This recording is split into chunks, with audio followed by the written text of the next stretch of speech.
अस्सलाम वालेकुम। SM news के साथ मैं हूं सैयद मुकद्दर रज़ा। एसएम न्यूज़ स्टूडियो में खुशामदीद।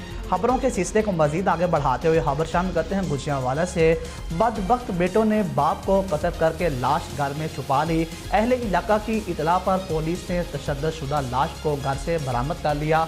और आप आपको बताएं कि कत्ल का यह दिल खराश वाक़या गुजरांवाला के इलाका कोट बिलाल में पेश आया, जहाँ के रहायशी एहसास इदारे के रिटायर मुलाजम 70 साला गुलाम हैदर को उसके बेटों ने तशद्दुद करने के बाद गला दबाकर कत्ल किया। बदबख्त बेटों ने बाप को कत्ल करने के बाद लाश एक रोज़ तक घर में छुपाई रखी। मकतूल अक्सर अपने आवारा निकम्मे बेटों को काम काज ना करने पर डांट डपट करता था, जबकि पुलिस के मुताबिक कत्ल की वजह घरेलू नाचाकी का नतीजा लगता है। तहां पुलिस ने ज़रूरी कार्रवाई के लिए लाश को पोस्टमार्टम के लिए अस्पताल मुंतकिल कर दिया।